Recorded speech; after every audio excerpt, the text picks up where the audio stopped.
will be monitoring.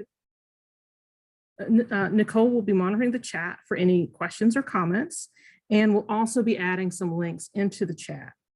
One of the links will be for the collaborative resource document. If you have anything you want to post that you think might be relevant for this session, please share it in there. And we do ask that you don't share this document out on Twitter. Due to the Google Docs limitations, we also ask that once you've added a resource that you close out of the document.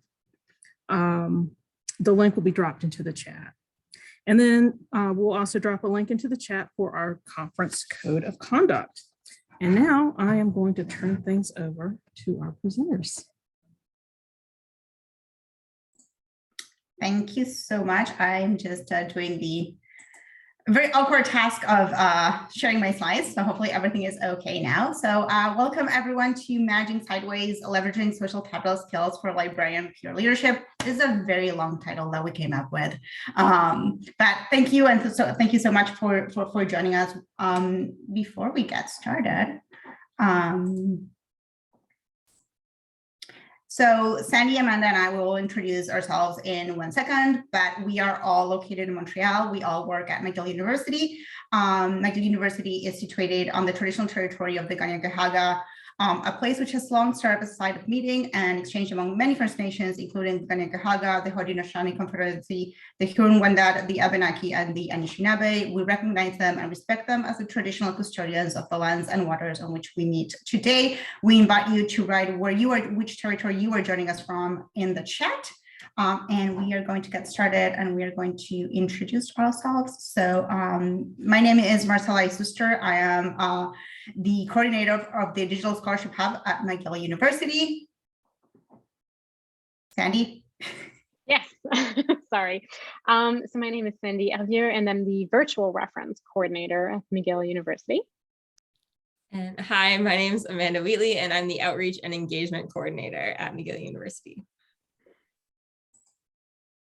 But we also have other identities. We're like superheroes and have secret identities. So I'm also the liaison for the School of Information Studies, Hispanic Studies, and kinesiology and physical education. Yes, and in addition to virtual reference, I'm also the subject librarian for philosophy, political science, the School of Religious Studies, the program of Masters of Public Policy, and International Development. And I am also the liaison librarian for management, business, and entrepreneurship. And yeah, we wear a lot of hats. You can see it's a lot of subjects and a lot going on with our coordinator roles, which is why we wanted to open up things by asking a question to everyone. So we would like to know if anyone here is performing the role of multiple people in your workplace. And if you are, what roles are you doing? Because we've noticed this is a trend that we've seen in other places before. So we're curious if anyone here is also doing kind of double duty. And if you have something and you want to throw it in the chat, feel free.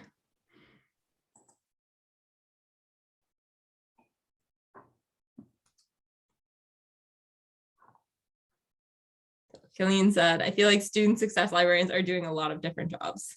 That's so true. There's so much that goes into positions like that.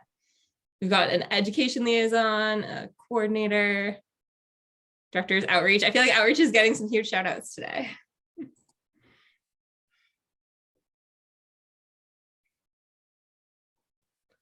Got head of metadata services and acquisition librarian, coordinator for diversity, equity, and inclusion, in addition to being a subject librarian. It's quite a lot of stuff. Public services, reference, instruction. I feel like there's a lot of people here. I think I see like a good mix of like instruction and reference, and then also doing like a functional role. So it feels like we're not alone. That's really great. Awesome. Well, so exciting to see so many people taking on roles, or maybe exciting is not the best word for it, but we'll learn more about that as we go today. So if you do think of anything else like that you do or other roles that you take on, feel free to throw that in the chat and chat about anything else. But this is just a nice little opener, I guess. And Marcela, I'll hand it back to you. No, it's you. Oh, it's me. Okay. Today we're going to go over our coordinator roles. We're going to talk about setting ourselves up for success and how we develop our leadership skills. And of course, how we can get support from our higher ups. So I'll start talking a little bit about this coordinator roles that we talk about, which we labeled "with no power comes great responsibility." I think like our millennial side will be showing through a lot of things. So if you're younger than us and you don't recognize these references, we apologize. But let's talk a little bit about what we do and what these coordinator roles that we talk about and that help us develop this sideways management skills entail. So McGill University is a pretty large institution, and we have technically 12 libraries. Some of them are like sort of like, kind of Russian doll kind of thing. They're one inside of the other. But this is just an idea of all of our branches. We are located, Sandy, Amanda, and I, we work out of what would be number 1. Which is, it's not a main library, but it's our largest library in our library system. So some people will call it the main library, but it is not our main library. And just to give you an idea, this is how our libraries, sort of like our system is structured. We have a dean, and then we have a layer of associate deans. We are all under the associate dean for user services, which then goes into different branches. And our branch, because it's so big, we actually, instead of having one branch head, we have 2. We have a head of liaisons, which is where Amanda, Sandy, and I sort of like are under. And we also have a head of lending and access. And the reason I wanted to show you this is because we wanted to talk a little bit about what we have, or the people we have to work with in order to do these roles, which again, we will explain what they are in just one second. So you may see that the liaison librarians and the coordinator positions are under the head of liaisons. And it's a kind of a funny thing because we're both, actually, the 3 of us are both liaisons and coordinators. So we have like those 2 different identities within this larger system. Depending on what we do have to interact a lot with people in other departments, even under other associate deans. So in my case, for example, because I do digital scholarship, I work very closely with the associate dean of digital initiatives. They're part of, while I don't necessarily answer them on a reporting structure, I do have to work with them in a lot of the things that have to do with the areas that I coordinate. Sandy, who does virtual reference, is probably has to talk to almost everyone in the library to find out what's going on and what we need to know for a virtual reference service. And because Amanda does outreach, she also has to liaise with all these different departments and all these different branches to make sure that, when we have outreach events, that everyone is included, that we're showcasing everything that the library has to offer. So I would say all of us have to deal with not only the people, our colleagues, but also other associate deans that are not our deans, and also people who are at sort of like that same level in terms of the structure, but they're not part of our sort of like associate dean family. So before reorganizing, because these roles are fairly new, I want to say a little bit pre-pandemic, but not too much, maybe like 2019, this is when all this happened. Things were very decentralized. So for outreach, there were tasks that were performed ad hoc, like orientation, or we have homecoming, or open house. So those things were done, when we needed to do them. There was not a lot of planning except for orientation, which was a big thing and it had its own committee, and things, were planned as they arose. For digital scholarship, a lot of us were doing our own thing in our own departments for a long time. And then there was a concerted effort to centralize it, and the digital scholarship hub was created. And then in terms of virtual reference, there used to be a committee that oversaw the service, and it was librarians from different branches that met every 2 months, which meant that if there was an issue, you might have to wait 2 months before it could actually be sorted, because it was kind of run by committee. Although there was a chair of that committee that would do things more, that would take care of certain things on the day-to-day, but big decisions were kind of made every 2 months. So these coordinator roles that we do, and we do on top of what our liaison duties are supposed to be a third of the, our jobs. Like you're supposed to dedicate a third of the time that we have to do these roles. Spoiler alert, it's not a third of the time. It's not. They take quite a lot of time. And I think like all of you who are in similar positions that told us in the chat, you may have felt this too, that is supposed to be a small part of your job. It's actually quite a big one. So we're talking now about exactly what it is that we do in this role. So I'll start with Amanda, who's going to tell us what her role entails. Yeah, so for outreach and engagement at McGill, I've split things into kind of 4 different categories here. Probably the main thing that takes up most of my time right now are displays and exhibits. So we have monthly book displays, we have an exhibit case, and we do virtual versions of all of those displays. So that's a huge kind of time consuming thing that comes up. We also plan a lot of events, and these are both virtual and in person. We do student group sponsored study breaks. We have a pop-up library kit that any of our library staff or librarians could book, and they can take this kit anywhere they want on campus or off campus, and it has everything they need to kind of just pop up wherever. And so we do coordination for that.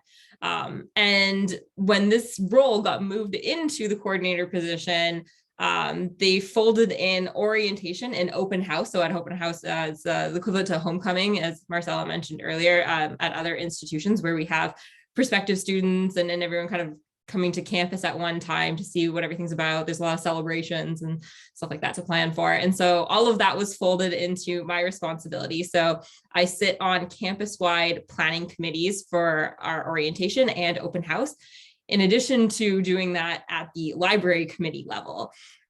So those are also a huge thing. And we also have student group tabling, which during the pandemic hasn't been as time consuming, but pre-pandemic was actually a huge part of that 1/3 role, was coordinating all of these groups who come into the library and they set up space here and promote their clubs.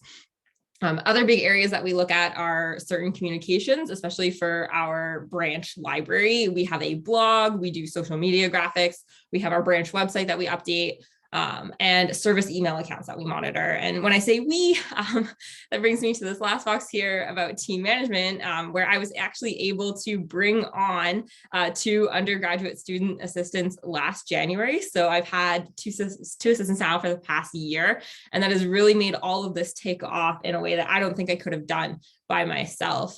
We've been able to bring in a lot of collaborations and partnerships with other departments in the library, but also outside of the library, like teaching and learning services and the writing center. We've worked with some residents, and we've met with like residential advisors and had like sessions going on other parts on campus, which has been really cool.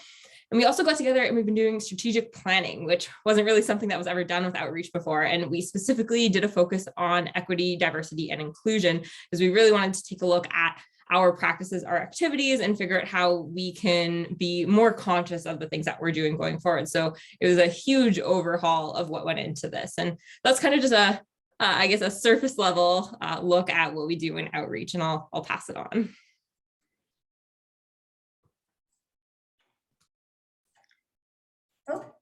Okay, so I'll talk a little bit about the Digital Scholarship Hub, which we lovingly call the DISH, or at least some of us lovingly call it that. Other people don't like that we call it that, but we lovingly call it the DISH. So the bulk of what we do, or like I would say our biggest thing, is instruction. We focus on delivering workshops. I teach a lot of them, but I have a group of experts, as we like to call them, that, Amanda and Sandy are actually part of it as well, that teach a variety of workshops in all areas of digital scholarship, and some of them that are like, sort of like digital scholarship adjacent. So a lot of what I have to do is finding presenters, talking to librarians, get them to agree to do a workshop for this, and also for facilitators, and delivering the workshops themselves. We also do consultations. We have an email account that I manage through our sort of like reference service. A lot of it is triaging questions, finding the best person to help that, but I also take a lot of them myself. Because a lot of what I do, which I just realized I didn't put here, is there's a lot of database and collection issues that I deal with when it comes to text and data mining and things like that. So those I kind of just take myself. And I also take consultations from librarians who want to do something or who get asked by their students or their faculty questions about digital scholarship, and maybe they don't have the tools to answer them themselves. So they get sent to me. We also have communications is also another part. I do all the advertising for our events. I create marketing materials. I'm a Canva fiend, and I create posters and Twitter ads and things like that. And I also maintain a lot of our subject guides on digital scholarship. And then the last part of that, I have to do or that I work with is logistics. So we organize quite a few events. Our biggest one is Love Data Week, which we do in February every year. So that includes all of the above. So like instruction and communications and finding speakers and getting everything sort of sorted. We also have a very recently opened lab where we have some like specialized software. So I have to manage that and supervise the student who works in that lab. And then making sure that I'm keeping up with our statistics, our reports, nudging librarians to get those statistics, and making sure that I'm communicating with the higher ups on how the hub is doing. And then I'll give the floor to Sandy now. Great, thank you, Marcela. So I set this up a little bit differently because I'm in charge of the virtual reference activities, of which the bigger part is providing help on chat, email, and text. So what I've done here is incorporate like all the different facets of what it means to be a coordinator for virtual reference when it's one of the major reference services across all the libraries that we have, and especially during a pandemic when everything is closed. So it means, first off, making sure that I take care of the system's operations. So the back end of the system, making sure that the platform is working, if there are any technological upgrades that need to be done, if there are any issues. We use LibAnswers by SpringShare, so just making sure that runs smoothly, making the schedules, making sure the service is staffed. So just making sure that it's actually happening. And then a part of that is supervising students, because we're fortunate that we're able to hire 2 graduate students who are students in the program of Masters of Information Studies. So they're studying to become librarians, and this is generally a very valuable experience for them. So I supervise them, teach them how to use the platform, how to do reference.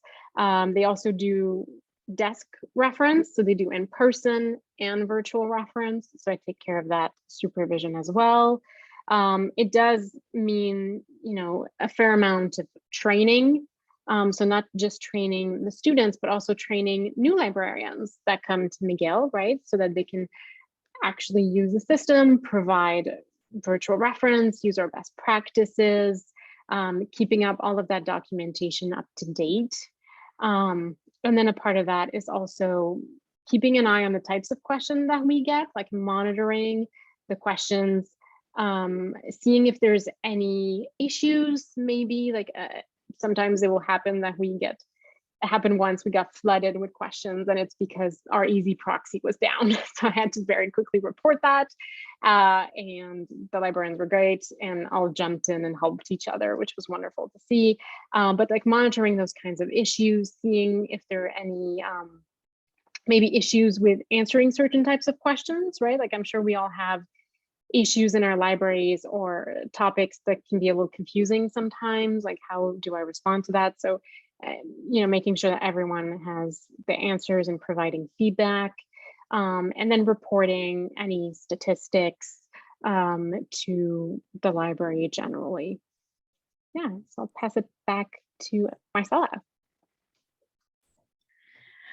So one thing that we noticed when we started working on this is that in a way, the 3 coordinator positions, and actually I want to say there is actually a 4th coordinator, but their sort of like their responsibilities don't include in a way managing other librarians. So their work is a little bit different. They just have to fight it out with the 3D printing machines, which we do not envy at all. But one thing that we were talking about is we discovered that we're kind of sort of on a spectrum on what we need to do and how, what other people need to do for us to be able to do our jobs, and how much sort of like influence can we have on our colleagues. So we'll start with Sandy, who runs a service that all librarians or liaison librarians or subject librarians have to do. Like, it's part of our jobs. It's an established library service. We've been doing it for a very long time. There are clear expectations and procedures that that were created when the service first started, but Sandy has grown and improved and worked on and keeps up to date. And she manages her, as she mentioned, her 2 student employees. I'm sort of in the middle because librarians are certainly encouraged to do it. It's part of strategic goals and departmental goals. Branch heads are, or our head of liaison are supposed to encourage people to do it, but they don't have to. So it's not part of their jobs, but it's highly encouraged.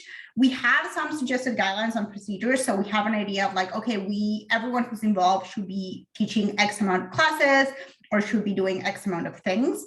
But again, it's suggested, like if they don't do it, nothing happens. And I also manage 1 employee who is a graduate employee. And then for Amanda, in the outreach, librarians again are encouraged to do it, but that's it. So, she really runs this on goodwill.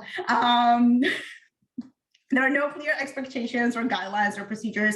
And I know that at other institutions, there is a very strong push to like, everyone has to do this. That's just not the case for us right now. And she mentioned she also has her 2 undergrad employees.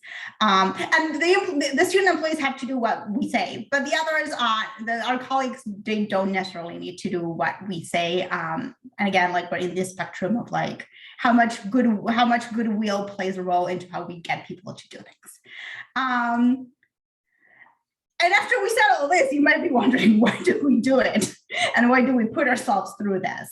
And I think like some of you who are doing similar things, you may have asked yourself this question.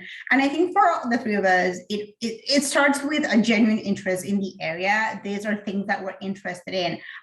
Sandy has a long list of scholarship on reference. For me, I like digital scholarship. I like digital humanities. A lot of what I've been doing in my career has had to do with that.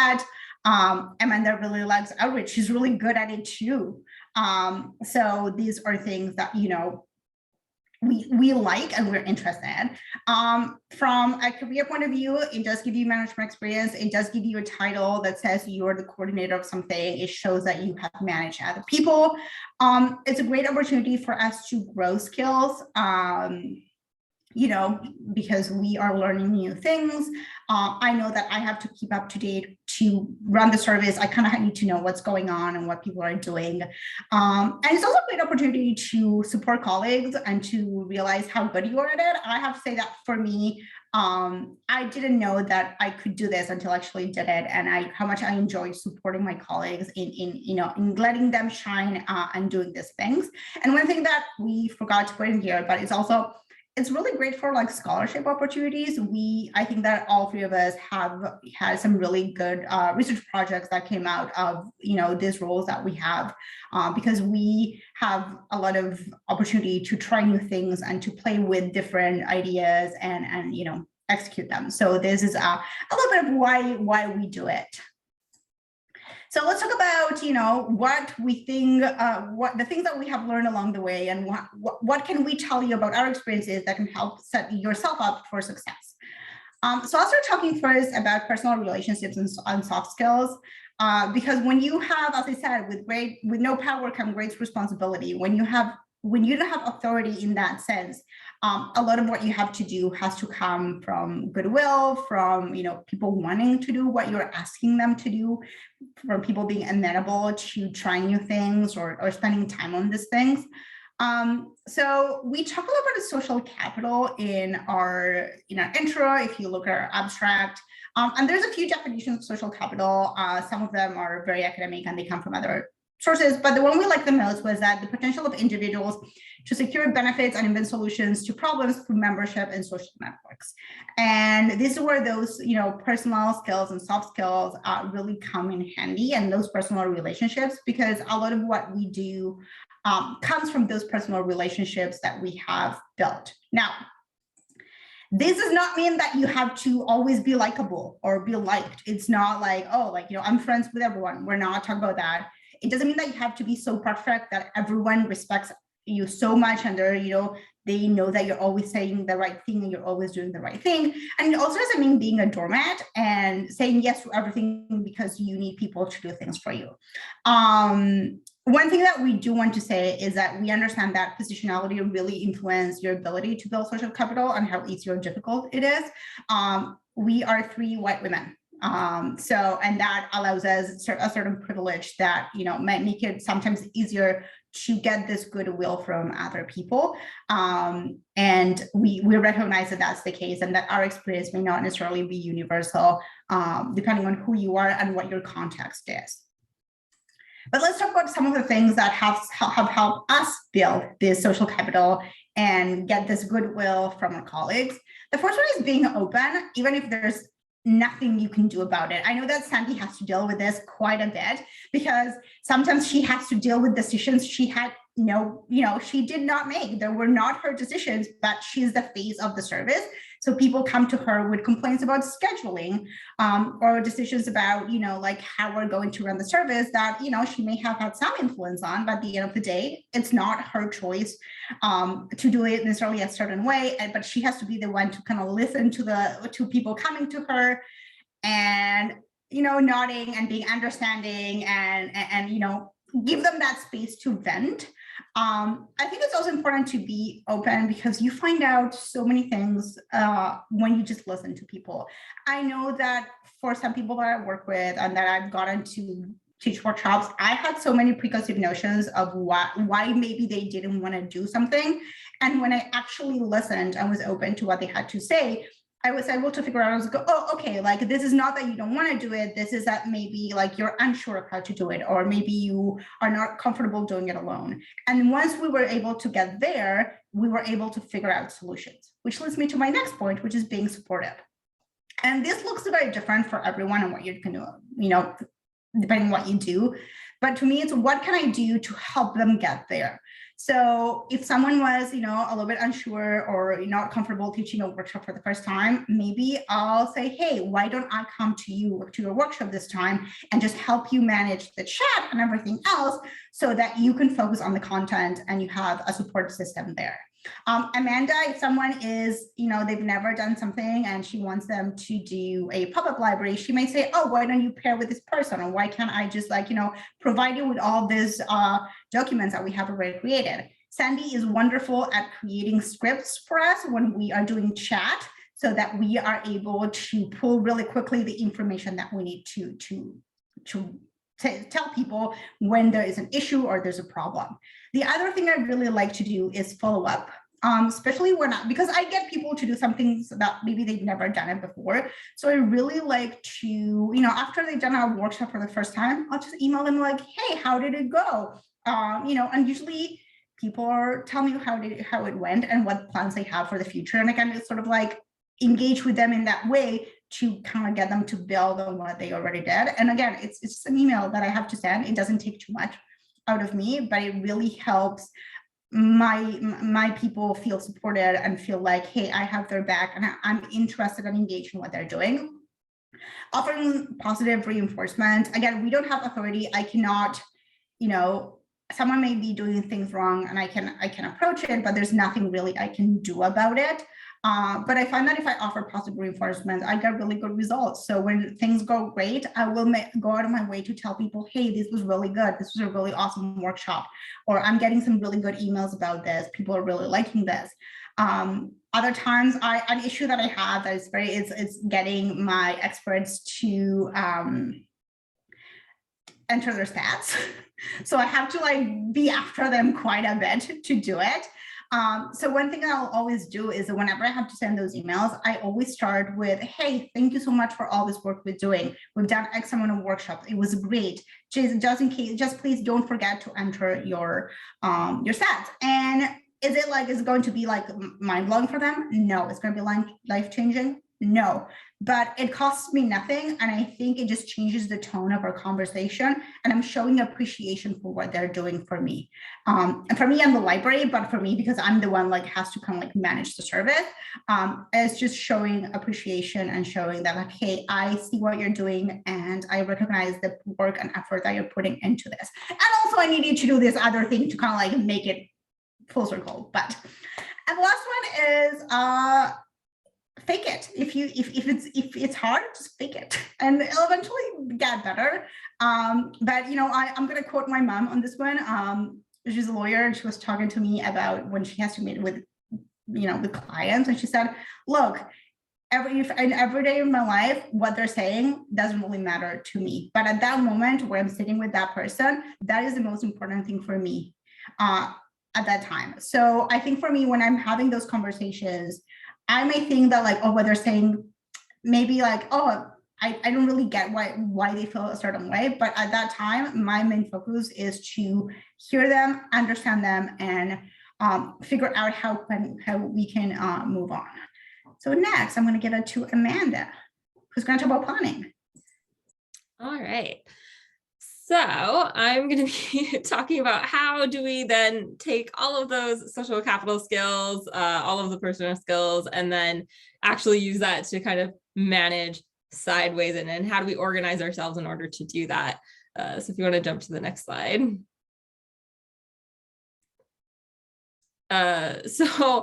I think we've kind of established a bit of the background when we came in. Really, we inherited these roles in some capacity or another. Marcela and I from previous coordinators, and Sandy from the actual virtual reference committee. So Sandy, I guess, this was the original coordinator back in 2019. And so for me and Marcela, we could kind of build from existing models, but Sandy had to take the work of an actual small team and fit that into one person. And it really created these opportunities to start fresh and create our own programs. And it reminds me a lot of a session yesterday on managing the unmanaged.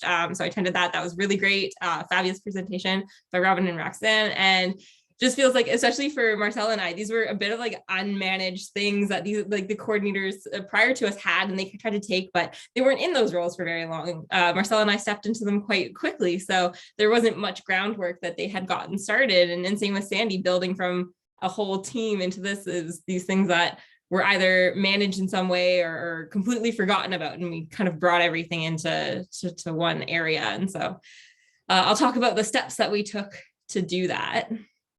Go to the next slide. So how do we get organized? So first things first, and I think that everybody does this in a new role, you learn the ins and outs of your new job duties. So we figured out, what is in our parameters, what is not in our parameters, and how do we fit that into our roles. So I won't go too much into detail on that, but it's really the next steps 2, 3, and 4 that took the most sideways management, I would say, and even a little bit of managing upwards. So the second there is establishing procedures with our supervisors. So we now have new relationships with our supervisors outside of our liaison roles that we didn't have before. And so that creates a new dynamic with our supervisor and with, the rest of the liaisons that we work with in our branches and other people and staff. And so we had to figure out what reporting procedures we were going to use going forward. We also had to adapt our new workload to our existing liaison duties with our excellent time management skills, I must say. And we had to engage our colleagues and recruit them for tasks, which is a lot harder than it sounds. And we really had to put those social capital skills to use. So I'll talk a little bit more about the reporting procedures. One of the things I think we all did very on was set up regular meetings.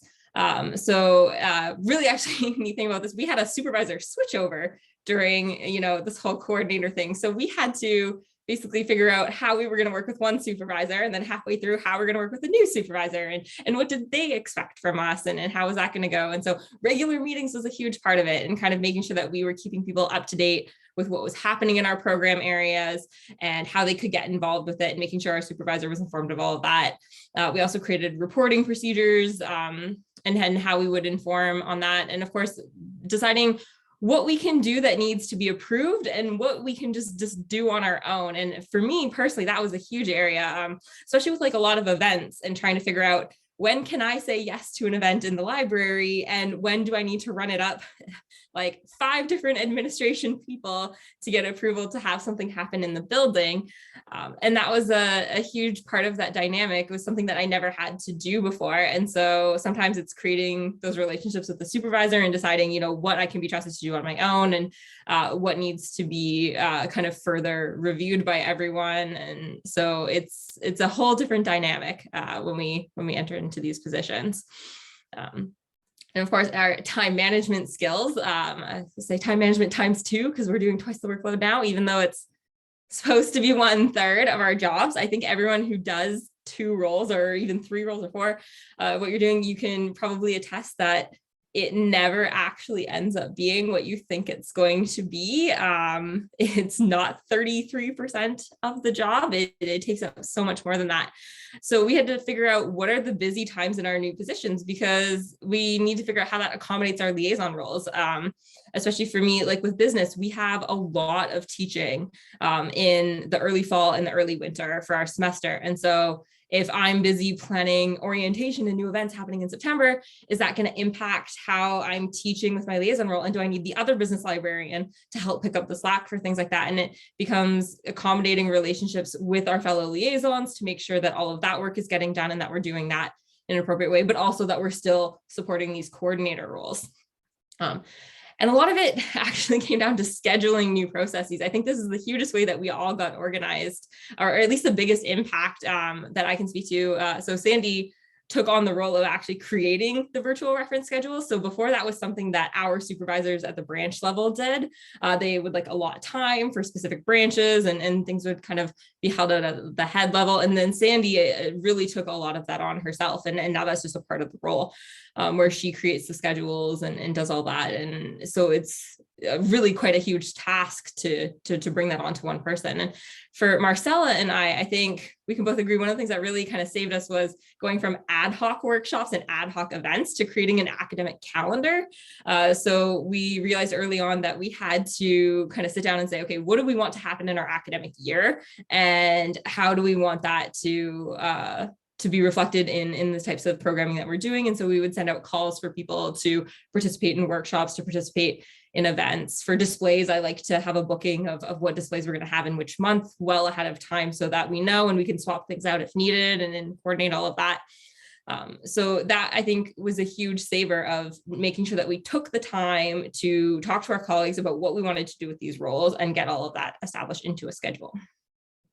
I see there's a raised hand. I don't know if we want to stop and take a question, or if you want to put your question into the Q&A and we can address that in a bit. Just leave a pause. Okay. So we'll follow up with that after.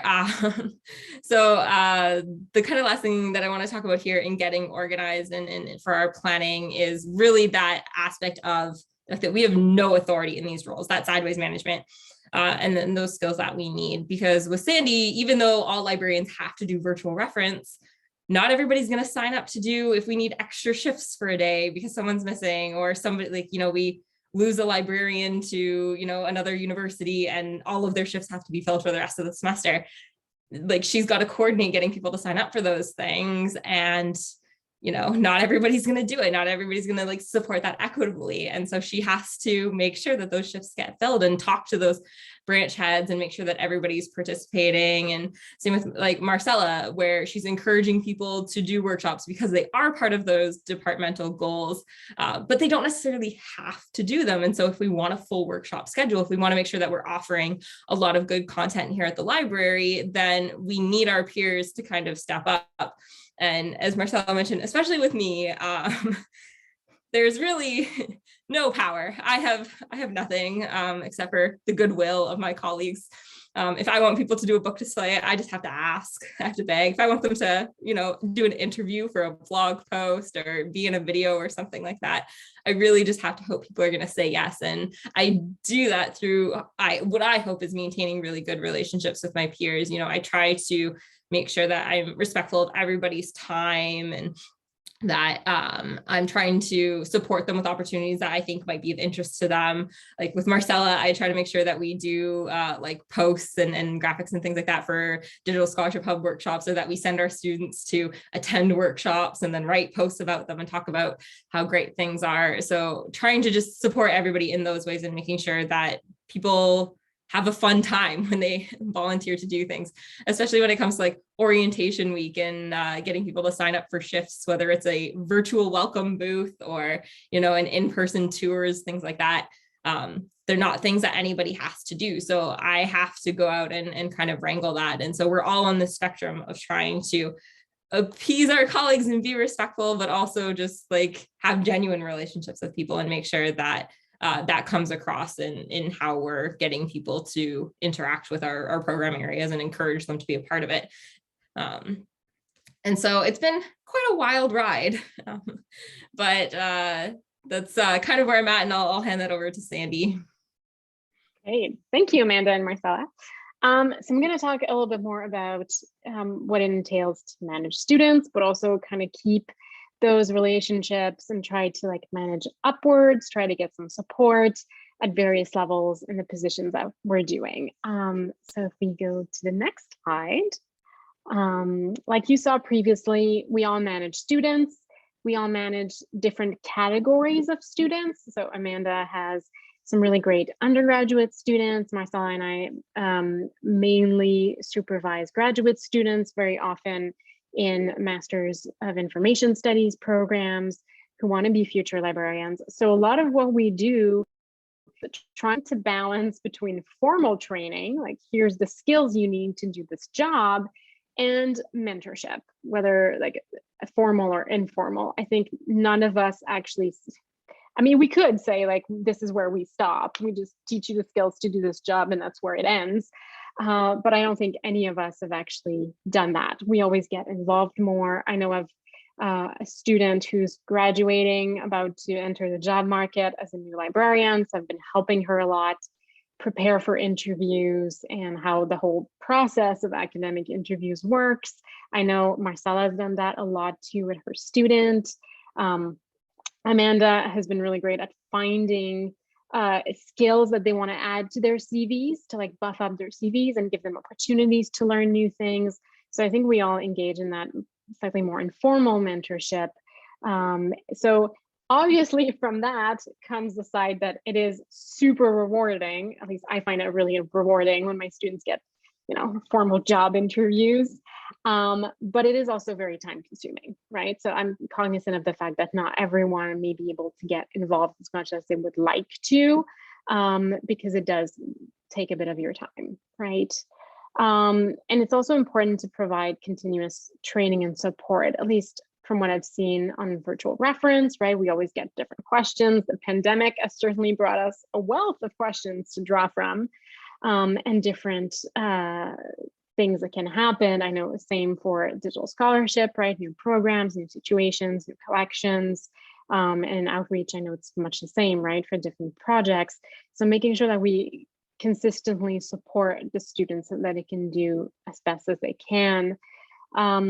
Sometimes it can be a little challenging to kind of build those relationships, but also build those lines of reporting and communications, because we don't have those like head positions, for example. We're not clearly defined as managers. So making sure that they know that they report directly to us, because sometimes it can get tricky. I know I've seen it in reference, for example, where students are going to interact with a lot of different librarians, right? They may be on the desk with them, they may be on virtual reference at the same time, and they may get conflicting messaging from different people. Now, most people tend to be very well-intentioned, but some of the things they may tell them may go against what you're saying, right? Like they may say, oh, handle this question this way, when that's not actually what the best practice say. So sometimes it can be a little tricky for the student to know, well, what do I need to listen to? So making sure that we establish those clear lines of reporting and communication, while obviously respecting our colleagues and their expertise, I think is sometimes kind of a tricky balance to maintain. And also providing feedback, which can be tricky sometimes for students, because depending on where they are in their lives, they may not have received feedback in jobs before, right? Like if they have a student job, maybe they weren't given like any kind of more formalized feedback. So it can be kind of, it's no one wants to be told they're doing a bad job, but there's always things we may need to course correct. And I learned how to do that very well yesterday in the session on providing feedback. So thank you to the presenters of that session. But kind of navigating how to approach that with them can be a little bit tricky because they may not have experienced it before. And you don't want to traumatize them for the next time they have to get feedback. So making sure we set a good precedent on that. So if we go to the next one, which brings me from managing your students to managing upwards. So like Amanda mentioned very clearly, our relationships with our bosses or managers changed a lot when we took on those roles. And some of us have to report to multiple unit heads, right? Like Marcela mentioned, she has to, report to the head of liaison, but also some branch heads, the AD for digital initiatives, the AD for user services. I have to deal with the head of user services, but also all the units of the library. Same for Amanda, who has to very often deal with the dean's cabinet and the library-wide communications team. So we have to manage these relationships very carefully. And I have to say, like, I learned a lot from my colleagues on how to actually handle these relationships. But it's really set clear expectations. And I know I've already seen a couple of Q&A questions on how do we manage to do all these things. So I think making it very clear what we can and cannot do, but also what we need, like the support that we need to make these happen, right? And at varying levels, we rely a lot on other people. So what do we need from these people to make these programs happen or these services happen? This is something I learned from Marcela and Amanda, which was really helpful, that when you're having meetings with those managers and the stakeholders, to come prepared and offer options and scenarios. So instead of doing like, oh, what are we going to do about this? Like, offer options. Like, what are we going to do about increased numbers of virtual reference questions during the pandemic? Instead, coming with like, well, I think we could do this or this or this or that. And it does show a higher engagement, right, with your area, and shows that you care, but also instead of like giving someone a blank check to tell you what to do, you're kind of providing scenarios that you can yourself frame, which has helped a lot, especially in terms of managing what's possible to do.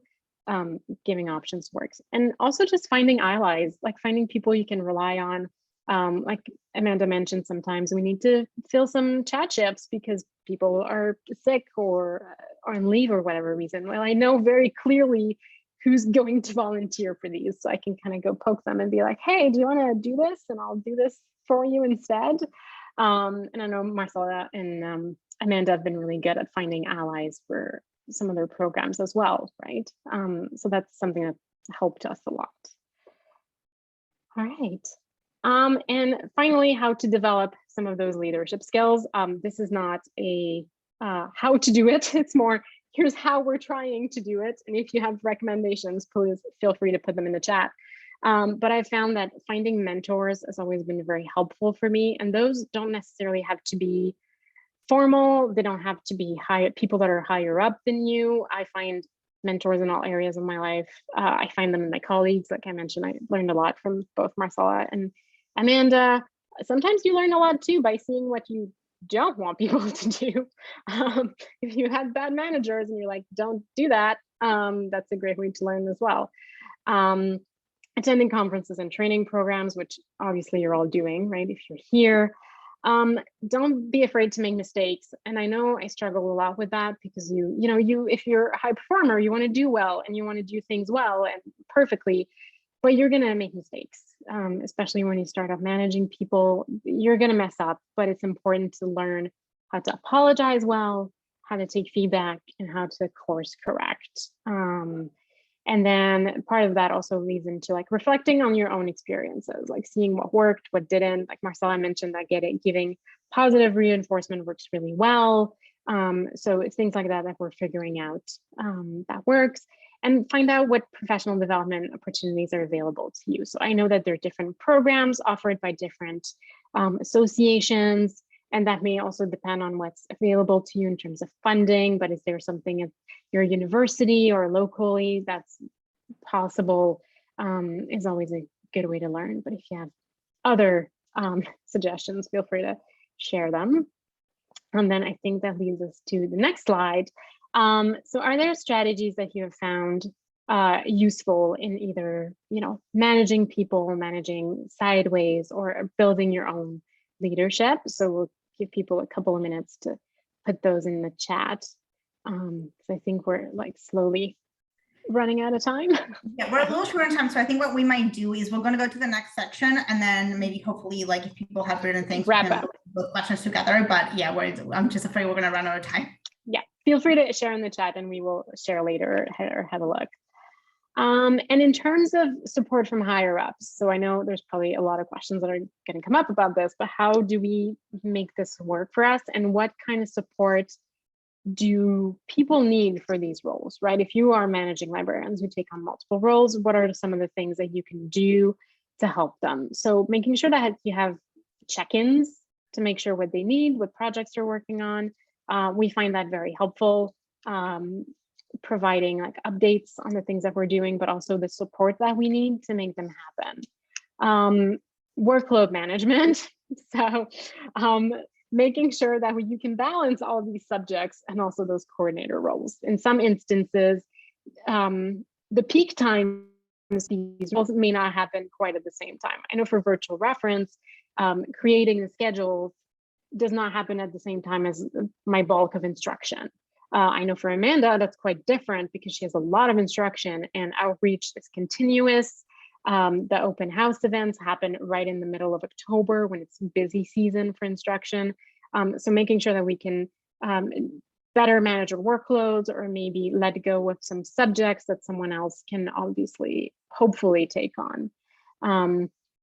Having funds would be great, not necessarily in the sense of being paid more, but having funds to make things happen. So having funds to hire students, for example, or buy new technology or programs like Marcela has to do.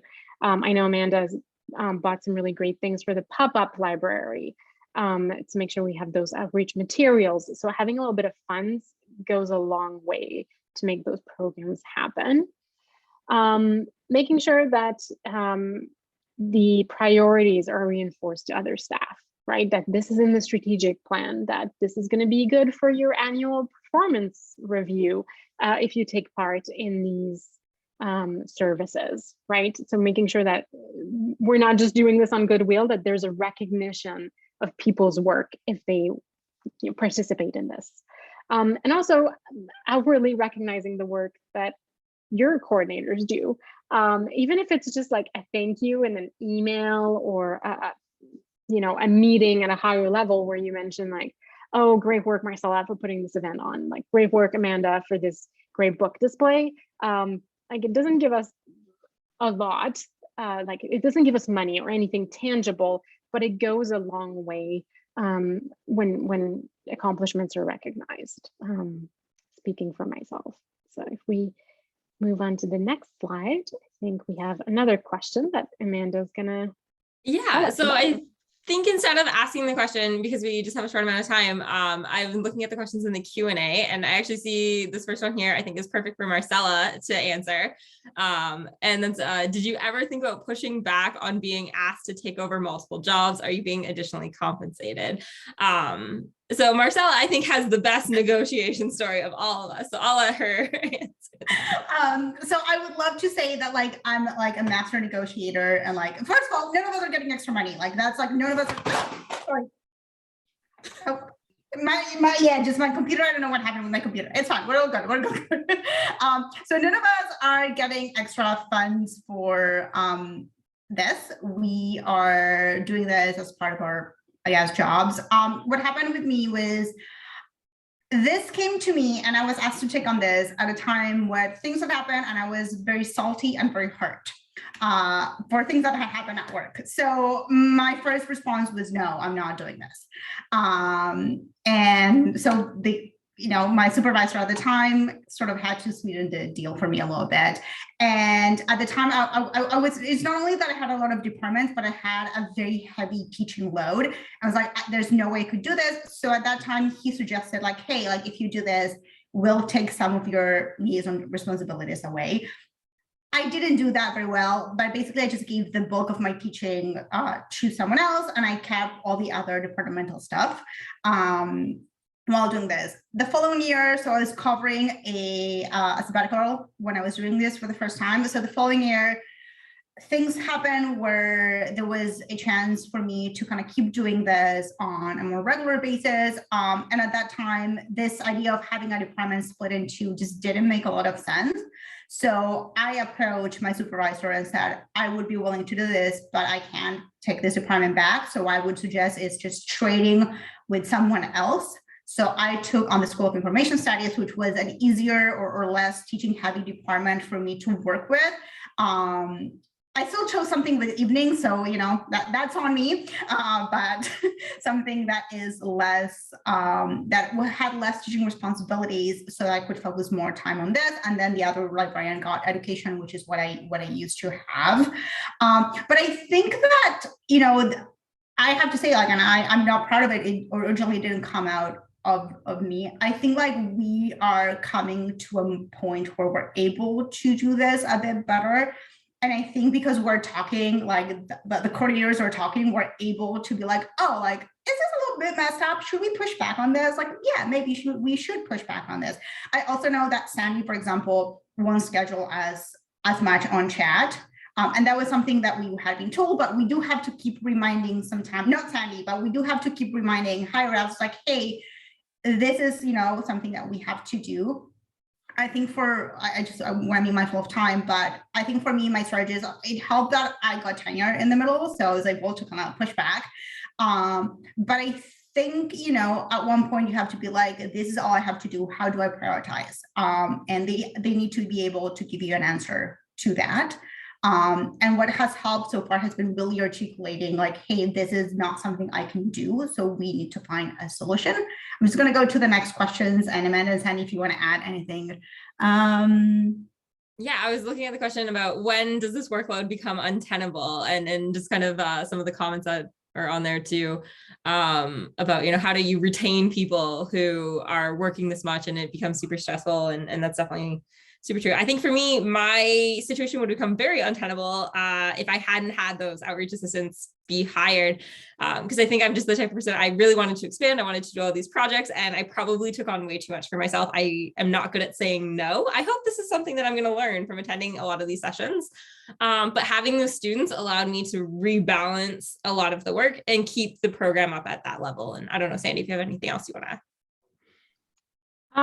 No, I think you provided a great answer. I was looking at the last question that I'm hoping we can get to, about legacy issues, and like he took over a job, and like what if someone else kept a part of that, and how is it fuzzy? Well, I have a great response to that, is that I do virtual reference, but there's also the in-person reference piece. And like I mentioned, my reference assistants do both, right? So it can sometimes get a little fuzzy, but thankfully the head of liaison, who's my direct supervisor, he's the one who supervises the desk reference. So we just work closely to make sure that we're always in communication, and pieces of what I do, like the schedule for VR, is going to inform the schedule that he makes for the desk, right? Because we can't schedule people twice at the same time. So it has worked very well, just because we've had a good relationship and a good working relationship. So that part wasn't too difficult, but I can definitely see how that can be challenging in other ways. Yeah.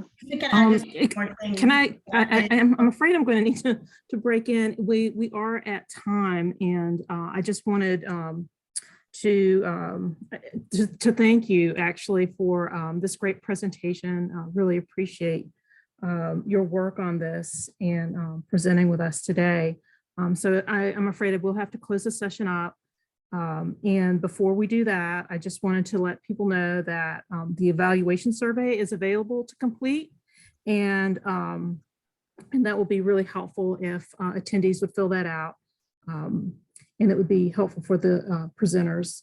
The link to the evaluation is available in Sketch, and it's labeled feedback survey and is directly above the session description. So thank you again so much for presenting with us.